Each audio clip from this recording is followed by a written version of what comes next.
Alright guys, Buildzoid here, and, it's that time. Well, no, it's like I've been feeling on and off, like, making this video for, like, probably the last month or two. But, we all know that I have no idea what I'm doing with this channel. So, yeah, it's just one of those videos where I'm gonna complain about, like, I don't know what I'm doing. The thing is, like, I kind of feel like, yeah, we had a filler episode, the R9 290X Matrix Platinum, that was technically also a filler episode. Though I don't think I mentioned it in that one. There was the continuity thing, that was, well, that was just me getting an email and being annoyed so much by getting the same question too many times. But anyway, it's just like, yeah, and then my most recent video was like 5 days ago, and since then it's just like I've not managed to produce any content, and it's like, well, why isn't that? And I mean, I guess I could just make honestly, like, I don't have a good excuse. Because I could always just whack out some random PCB breakdown, right? Like, that's the thing, is just like, yeah, I can just go make a PCB breakdown. It's like, oh, I don't know what to... But the thing is, at the same time, it's like, but time spent preparing that kind of video is time not spent coming up with a, something else to make a video about. So, yeah, anyway, what's kind of been really, like, what basically screwed me over, because, like, I did the MSI PCB, the MSI ITX motherboard review, right? And so I wrapped up the content on that, and I was like, oh yeah, so now that I've finished that motherboard, I can move on to finally testing this on Intel platforms. And so I started testing this on Intel platforms. And it's just like, I don't know where I'm going, like, it's a problem, because essentially what I'm running into is this memory, right? It's a good kit. Well, it's very picky about which motherboard you stick it in, because there's basically like there's pretty much like a 500 megahertz difference between the ITX MSI motherboard and the Maximus 11 Gene in terms of memory frequency on this, right? Like, if you don't do a whole bunch of extra work. If you do a bunch of extra work, you can actually get the Gene to be only about 266 megahertz worse than the ITX MSI board. But that is still a ridiculous difference, considering that one of those boards is like 150 quid and the other one's like 300 quid, right? Like, that's, one of those boards is twice the price of the other, and yet it's still so bad. And yet there's still such a massive gap in the memory overclocking. And it's even worse if you look at, like, the Z390 Dark, because, actually the Dark does about 3866 without too much effort. But I've not managed to get it any higher than that. And so it's just like, and so that's gotten me thinking, is just, like, I don't care about testing the XMP performance too much, right? Like, it's just 3466 CL16, so I don't really see the point of doing that. What I really wanted to test with this memory kit is just like dual rank versus single rank overclocking performance, right? Like, how does it behave? But the issue I'm running into is just, it seems to basically it seems to be a case of Asus didn't bother to, like, do anything for dual rank memory overclocking on their motherboards. In fact, it's like really, like, honestly, when, Asus puts a bunch of, like, memory profiles onto their boards, and so I actually just checked if they did anything special for dual rank in terms of, having a profile. The highest profile they have for, like, 16 gigabyte Samsung B-die sticks, which is what this is 3733. Like, or maybe even 3600. Like, it's really bad, is basically what I'm getting at. Like, that profile is awfully low. And so at that point, it's just like, okay, so they just don't care, I guess. Because, and with the Z390 Dark, so I actually talked to EVGA about that. Well, more like I complained to them that, hey, I have this, 16 gig, like, I have this 32 gig memory kit that does like 4266 on some cheap MSI ITX board. Why can't I do more than 3866 on your, on the Z390 Dark, which is like a flagship with a flagship price point? And yeah, and basically it's just like, so like EVGA might still fix that, but it still brings up the issue of like, if I'm reviewing memory kits like this one, do I have to also include that, you know, the overclocking capability is like I'm aware that, you know, like first of all with memory kits, like it's a real problem when you do like overclock testing on memory kits, because just because they're the same speed and like same timings and frequency and voltage doesn't actually tell you what memory chips you're gonna get. So like Corsair, for example, is a perfect example of that. Now, I'm not sure if they do it for their Dominator kits, but I know, for example, like the Vengeance kits, you can buy the same speed, same timings, same voltage kit. If you buy something like a 3200 CL16, if you buy like 10 different kits, you're probably going to get 3 different memory chips on the actual memory sticks. So it's like, it's super inconsistent. In terms of what you get, and G-Skill's the same, and like most memory vendors are like that, where they'll just kind of throw the memory sticks together with whatever RAM they have lying around, assuming it fits within that speed bin. And the like, so that's obviously an issue, and I tried to already address that, where it's like, oh yeah, my memory kit, the review sample I have is based on these memory chips. It's, you know, like I go over that. I also, you know, there's also the disclaimer of like, I don't know if they might not have sent me a top 1% kit or a top bottom 1% kit, right? That's also an issue. Is just like, I don't know if it's completely random or if it's handpicked to be absolutely ridiculously great compared to the average memory kit as well.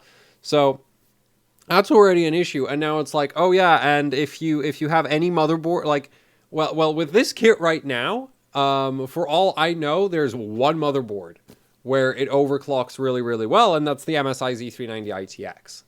And it's just like, well, that doesn't make any, like, what, like from a, like how you integrate that into a video, I just like, well, how do I just handle that? Like, that's the issue, is just like, how do I handle that? Do I just go and say, oh yeah, this memory kit, it'll do 4266 CL18 or whatever. I'm not sure where it actually topped out at this point, because ultimately, as soon as I realized it was clocking okay, I was like, hey, what happens if I smash almost 2 volts into it? Right? Like, that's my automatic reaction, is like, whoa, this doesn't suck. Smash 2 volts into it, see what happens. Well, the thing is, you know, on the MSI board, it's great. And then on the Dark, it's not great. Let's just put it that way. On the Gene, it's not great. Well, I've not tested the Gigabyte 4 DIMM boards, but those are T-topology. Like, if this does well on the Gigabyte board, then I'm going to be super surprised. I do also have a Gigabyte ITX board, but that ITX board is not great even on single rank configurations. So this is just going to be like, I don't know, maybe Gigabyte like forgot to optimize for single rank, and they only fixed, like, they have optimized their BIOS for dual rank compatibility, and they just kind of forgot about single rank. So it might be a repeat of the MSI board, but it's like, at that point, it's just like, oh yeah, and you have to, like, first of all, as far as like testing the memory kits goes, for me, it means I need to suddenly test more motherboards, right? It's not like I can just use one standardized test motherboard for all of the memory kits, because it's like, oh yeah, because, you know, if you don't use the right board, it's going to clock like garbage. And then it also means that when you get to the sort of like, oh yeah, is this memory kit a good memory kit or a bad memory kit, or like how does dual rank generally overclock? It's like, oh yeah, it really depends on whose motherboard you have, which is just like I think well, that's already like that's already something, you know, you kind of have to consider, because there are obviously motherboard vendors like, say, BioStar, who, like, the reason I don't cover them is, like, last I heard, they still haven't figured out how to get 3200 megahertz working properly. So it's just like, those, as far as I'm concerned, those aren't motherboards. It's like, those should go into OEM systems only. And I don't care about the actual build quality on them, because it's like, well, the BIOS isn't able to run any halfway decent memory frequency. So at that point, it's just like, well, why would you care? Right? You could just get any other motherboard out there and it'll probably be better. And there's a lot of, like, sort of And that's like a big issue for a lot of the smaller board vendors because they just can't, like, they don't get around to testing all of the different memory configurations, which is kind of why this is such a problem to run, is because this is a 32 gigabyte 2x16 kit, and that is kind of an oddball memory configuration if you think about it, because most motherboards, right, if you look at like Z390 or Z370, Z270, Z170, most motherboards have 4 DIMM slots, so it's just more convenient to run like a 4x8 configuration. You can actually kind of see that reflected in the, say, the speed binning that, like, well, the bins that, say, G.Skill offers, where G.Skill offers, you know, they offer 4x8 memory kits all the way up to 4133 CL17, which I can do on this. Okay, if I put this in the MSI motherboard, this can do that speed and that timing. I can't remember the voltage it needs for that, but it can do that. And then they have their 2x16 kits, and their 2x16 kits top out at 4000 CL19. So that's like a 2-tick, you know, cast latency difference and a 133 megahertz clock speed difference, going from 4x8 to 2x16, which are like, it's the same number of memory chips. They're all made with B-die because you can't do those speeds on anything else currently. And yeah, it's like you have this pretty drastic difference. And I guess it's just like 4x8 is a more common configuration. So the big board vendors have actually, like, you know, optimized for that. Whereas they just aren't bothered with 2x16 because it's relatively rare. Right, like it's one of those configurations, like unless you're on ITX, you're not going to run you wouldn't really go for 2x16 when 4x8 is an option, because 4x8 tends to be also a bit cheaper. So, and also it's easy to do like a 2x8 plus 2x8 configuration where you buy 2 separate, you know, 2x8 kits and put them together and you still get a 4x8. So, you know, and but still, it's like, I just love to hear your thoughts on like how I should handle the fact that, you know, going forward, I might run into memory kits where it's like, it absolutely hates this motherboard or it absolutely hates that motherboard, especially if I get more motherboards to play with, right? That is potentially a real issue where it's like, oh yeah, this memory kit is great as long as you have this one very specific board and nothing else, you know, and if you run it on anything else, you lose like 500 megahertz worth of overclocking headroom. And that's probably true for any other memory kit using a similar, you know, layout and memory chip, like similar memory chips and memory layout. So like this is a 2x, like, well, this is Samsung B-die and it's dual rank on each stick. So, you know, that's kind of the configuration here. And I guess also there's like, there's also issues with like PCB layout compatibility, which the most recent example is not really that relevant at this point. But when the Maximus 11 Gene first launched, Asus hadn't bothered to basically support A2 layout memory at all. Like, it was so bad. Like, so what I mean by that, so the A2 layout is basically a single rank memory stick layout meant for like DDR4.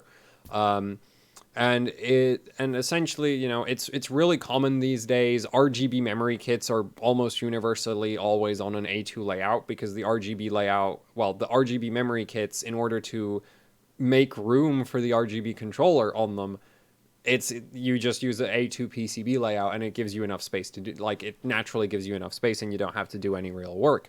Whereas if you go with like an A1, the RGB controller just doesn't fit unless you do something weird with the stick, like weird to the memory stick in terms of the PCB.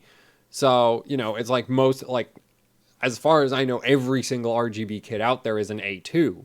And the A2 PCB is super, super common. And then you just have like Asus's Maximus 11 Gene, right? It came out and the first BIOS that motherboard shipped with, like, it barely worked with A2 memory. Like, it was super bad. Basically, I think I was basically stuck at like 4,000 mega, like I think 4,200 or 4,400 CL17. Like, my memory kit, like I normally run that memory kit all the way down to like 4,000 CL12. Like the Z390 Dark does 4,000 CL12 on that kit. And then on the Gene, I was stuck at like 4400 CL17 or 4200 CL17. Like I couldn't go below CL17 pretty much regardless of what memory frequency I was at. I couldn't even do 3866 CL12 because Asus was like, oh yeah, A2 memory is not a thing. We don't care. And then a couple, like after some time, they've since fixed it. Like at this point, the BIOS, they've updated, there's been multiple BIOS updates. And at this point, if you run A2 layout memory, it works on the Gene. It's no longer a problem. But when that board first launched, it was awful. And this kind of thing seems to be the same. This memory kit seems to be a bit similar in that. And also, just going forward, it is possible that I'll run into more situations like that where it's just like, oh yeah, if you buy this memory kit and you intend to overclock it, don't buy this motherboard because it's never, like, it doesn't currently work, and who knows when they're going to patch it, if they're going to patch it. So yeah, that's kind of that. And I'd like to hear your thoughts on just sort of how I should handle those kinds of issues. And in other news, I mean, I've repaired. Well, no, this is not a repair, but this works now. So this is the GTX 780 Ti classified, which I picked up off of eBay just to steal the heatsink. And as you can see by the note on the PCB, this works now because I baked the core. So essentially what I did is I took the hot air station, I set it to 165 degrees Celsius because you don't actually need to reflow anything. And, well, no, I did the whole full troubleshooting procedure, right? Like, we all know that, which is just, you check for short circuits. If there's no obvious short circuit, so it's like, does VCore VRM have a short circuit? No. Memory VRM, short circuit. PEX rail short circuit, 12 volts, 3.3 volts. Just check all of the big major rails for short circuits. If there's no obvious short circuits, it is then safe to turn the card on.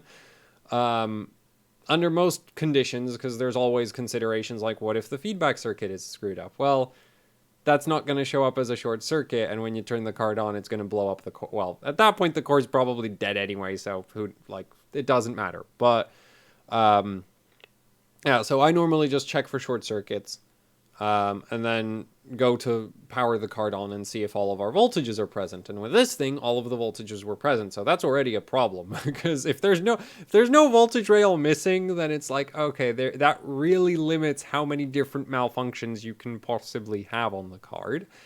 And then I got into Windows. So we have display out, which is concerning because if this is listed on eBay as not working, then so far it's working.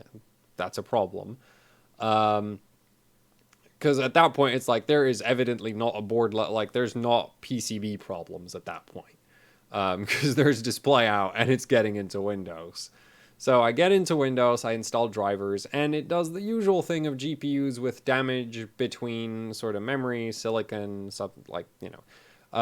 basically it crashes on driver install. And the reason why that happens is when the driver installs and initializes, it blips the GPU core clock to full speed. And if you have a GPU with a screwed up something, because essentially like the issues are you could have unstable, like you could have damaged memory, so the memory can't sustain full speed. You could have a damaged GPU core, so the GPU core can't sustain full speed. And that includes, damages like the connection from the memory chips to the GPU core, from the GPU core to the PCB, or from the substrate to the actual GPU core itself, so the silicon, which is covered in thermal paste, so I'm not going to touch it. The thing is most of the time what you're going to run into is the actual silicon to substrate is the part that's damaged, not the actual solder balls or anything like that. So that's why this started working after I heated it up with 165 degree hot air. Like, that's not reflow. You're not going to reflow lead-free solder, which is what literally all consumer electronics are built with. Well, I think cars get an exception for using leaded solder, and there's a few classes of products that have exceptions for being allowed to use leaded solder. But GPUs aren't one of those things. These are built entirely with lead-free, and all of that stuff melts at like 220 to 230 degrees Celsius, depending on what exact alloy of lead-free solder you're looking at. And anyway, so with this thing, drivers crash, and that's normally an indication that you have a problem with the core or the memory. And I was like, well, the easy thing to try fix is to just heat the core up a bit, because what tends to happen with GPUs is over time, the way the silicon itself is connected to the substrate is actually really fragile to essentially thermal cycling. So over time, if you're unlucky, you're going to have a GPU that basically thermal cycles itself to death, where the core will pretty much just lose proper connection to the rest of the substrate.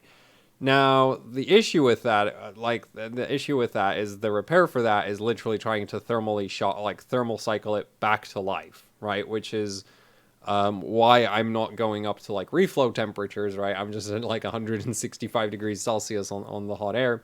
And I warmed it up basically to the point that the back of the GPU core was measuring 130 degrees Celsius.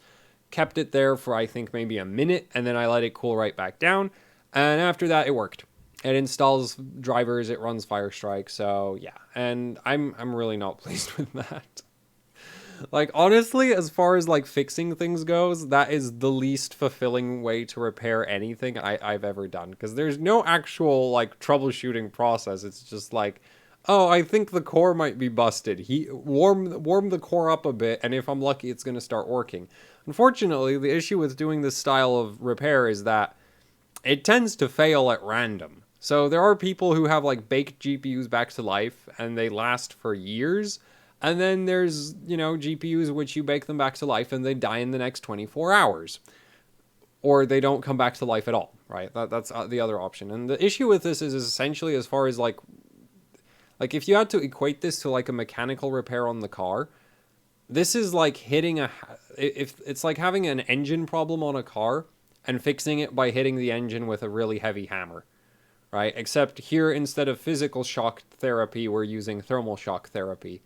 And it's just as unreliable. It's probably going to die again. So I never intend to run this card on anything more extreme than like water cooling, just because I don't want to deal with a card where it's like the thing is like there's a random chance of a card dying on, well, it's not random, but it's like if you don't screw up your insulation for liquid nitrogen and you don't do anything stupid with your voltages, you're probably not going to kill anything, okay?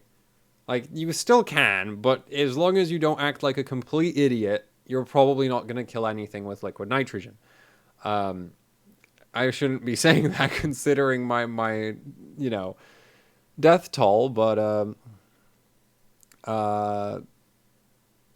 I'm still going to say you're probably not, like, as long as you're reasonably careful, you're not going to kill things with liquid nitrogen. The issue with a card like this is liable to just drop dead at random whenever. Right, so I don't want to run it on liquid nitrogen or anything that extreme, because it's just like, well, if it drops dead on liquid nitrogen, that's a lot of wasted resources and time. Whereas if it drops out on water cooling, then it's just like, well, water's free. More like, it's not free, but I don't need to, it's not like it goes up in smoke.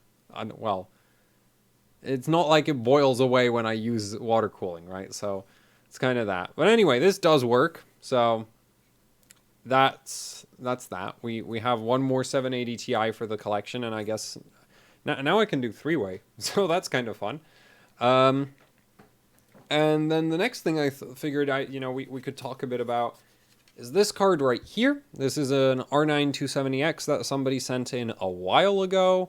I've cleaned it up. I've benchmarked it. I almost took first place on HWBot for an R9 270X. Unfortunately, this thing had some issues, and essentially it became a test subject for an idea I had. I don't know. I randomly got this idea because of the issues this card was having, and I already thought about this idea. Like, I had this idea in the past, but I didn't really consider it too much. Essentially, the idea is if you have a GPU where the software is acting stupid, could you not just disconnect the software, like disconnect the GPU core from the vCore VRM controller, right? So this card it's an R9 270X, so it uses the same PCB as like a reference HD 7870. And the issue I had with this card, which is why I tested the idea, was essentially this thing would randomly throttle when running 3D Mark. It would just randomly throttle. And the reason why it was randomly throttling is because for some reason the software was getting like readings of like 1.6 volts VCore at random, right? And I went, so initially I was like, well, I think it would probably be dead if that was actually happening. But just in case that is actually happening, I went and checked it with the oscilloscope. Oscilloscope said there's no problems. Okay, like I literally went through a full passive fire strike, which normally during a full passive fire strike I'd get at least like one spike of 1.6 or 1.4 volts. Well, I went through an entire passive fire strike and the oscilloscope said there's nothing. Absolutely nothing. It was a completely stable like 1.2 volts output or whatever this card's configured to. So at that point, I'm like, okay, so the we have an issue where it's like either the GPU, like the controller is either feeding the GPU garbage or the GPU's being stupid for no apparent reason. I don't really care either way, and so I got the idea kind of from ePower mods, where it's like, well, what if we just disconnected the controller from the GPU core? Because essentially what that means is like the controller is no longer able to tell the GPU core how much current it's pulling. So that would effectively, for AMD GPUs, that effectively disables the power limit, at least in theory. That's where one of the issues crops up with this. So on AMD GPUs, because they use the voltage vCore VRM controllers, normally are what AMD uses for their power monitoring. If you disconnect it from the GPU core, no more power monitoring. You can't power throttle anymore if you do that, which is kind of cool. And I thought, okay, that's really cool. So this could potentially be something I could throw on Vega, where it's just like, if you remember a long time ago, I did a power limit adjustment mod for on the Vega. I think it was the Frontier edition. I'm not sure, but before the power play tables came out, I was messing around with basically skewing the current sensing circuitry with resistors, which worked great, except it was really tedious to do. Well, at this point, it's like, well, you could also just, cut the communication lines between the voltage controller and the GPU core, and then the controller can't tell the core how much power it's pulling, and there's no more power limit, at least in theory. And that actually kind of works with this card. So that worked out with this card. So, I did that. And the immediate issue after basically disconnecting the SM bus on this card from the from the core vCore VRM controller is that it actually also means that you no longer have software voltage control naturally, right? There's no longer any way to communicate with the voltage controller, so you're kind of screwed at that point. But the thing is, that can be easily resolved with a hard mod. So that's what that is. That's just a 1k ohm potentiometer. And then there was a resistor I had to remove. And there's some minor things that I did there. This is not final. So if I ever finalize the card, we're going to go into more detail on that. So, hard mod for the voltage control. So that solves the voltage control issue. So that's great. But one thing that, it did cross my mind that this could be an issue with one of these, and it is an issue, is that the voltage controller on these has automatic phase shedding. And I wasn't really sure, like, if you had like a more analog voltage controller, like say if you were dealing with something that's on like an NVIDIA card. NVIDIA cards normally have a voltage controller that has an input specifically for setting the power state. So the power state essentially controls how many phases you have enabled and disabled. This is an AMD card with a CHL 8225G.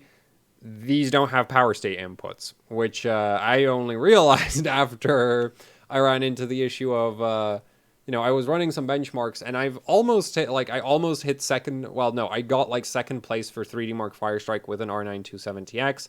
It's not really that hard.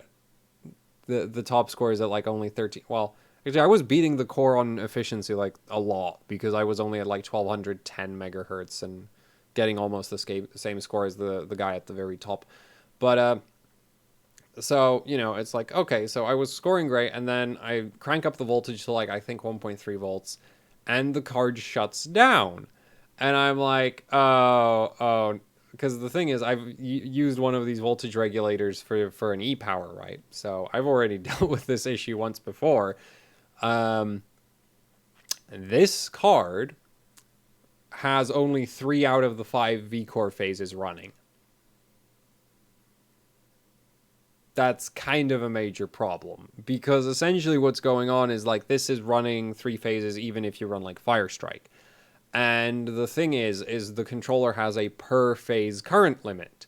So if you're running on 3 out of 5 phases, your overcurrent protection is 3/5 of what it would normally be. And at 1.3 volts, it was tripping. So, yeah. Now, and now the issue is like, I need to somehow get control of the control. Well, basically, I need to get a. I'm not going to reconnect the controller to the GPU core because it's going to start power throttling again, which I've resolved. Like, but I do want my 5 phases running because 3 phases suck. So at this point, it's just like, yeah, that's annoying. But at least the idea kind of works. The only issue is like, so essentially, the idea works. If you have a card, like a Vega potentially, the idea to disconnect the voltage controller from the GPU core, it can solve certain like power throttling issues and that kind of thing. The only issue is you're not going to resolve, like, you're going to still need to have something else to control the controller. Yeah, that's something I'm working on resolving in the future. So, I mean, actually, the Elmore EVC would actually do it, if that ever comes out. But there's other options for at least international rectifier controllers, and I plan to mess around with one of those eventually. So, yeah, you know, and the whole idea behind like disconnecting the controller from the GPU core actually comes from e-powers, because if you think about it, right, when you do an e-power, there's no vCore VRM controller. That's kind of the whole reason why you no longer have a power limit. That's just gone. So I was like, wait, what if you did an e-power, but with the, like, what if you did the same thing, like, because there's kind of 2 reasons to do an e-power, right? One reason to do an e-power is because the software is being stupid. The other reason to do an e-power is because the stock VRM is trash. Which is like, if you're on a reference NVIDIA card most of the time, well, older reference NVIDIA card, because the new ones are actually halfway decent. Actually, the new ones are actually pretty damn good. It's not even halfway decent. Like, they're actually good in a lot of cases. But if you go far back enough in history, NVIDIA made absolute crap for reference PCBs. Awful, awful things. So on those, the main reason to e-power them was not so much the software being stupid. It was just like, if you raise the voltage high enough, the VRM is going to go. Like, it's just going to go, like, it's going to burn out and die on you. And so with those, you know, the main reason to e-power is just like, well, we need to actually get more power capability in terms of a better VRM. But on a lot of other cards, the main reason to e-power is just like the voltage controller is being dumb. And well, this proves that you don't need to put, like, if the only reason you're e-powering is to get around the voltage controller being dumb, then a perfectly good option is to just disconnect the voltage controller from the GPU core.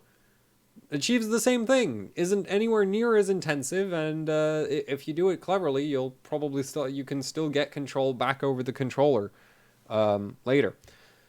So yeah, I think I just wasted everybody's time. Nobody really cared about that, but that's just one of the things that I'm kind of messing around with. And do I want to bother? Nah, I don't think anybody cares. Plus, this video is already 33 minutes, and I really didn't do a good job of getting to the point. But fortunately, I've tried to record like roughly this video several times, and it always ends up roughly this length. So I'm just gonna say thanks for thanks for suffering through this, not for watching. Oh yeah, do definitely tell me how I should handle the whole memory kits that don't play well with all motherboards thing, because I'm not sure. Well, it's like, well, ideally the best way to handle it would be to just say, like, cover all motherboards, but that's not practical. So I just like to hear some you know, more practical options that you think are fair, because, you know, I might be biased in terms of doing something else. Yeah, so it's that. 780 Ti works for reasons that I don't like. That doesn't, well, that still overclocks quite well. It's just like, it doesn't work perfectly. So I need to get that sorted out, and yeah, that's it. So thanks for suffering through this. If you'd like to support, honestly, I feel so like at the end of a video like this, plugging merch just feels wrong. So we're not gonna do, and I've just done that by saying that. So you know where to look. I'm gonna hit the stop button, and hopefully I'll have some real content for you and in a video soon enough. Goodbye.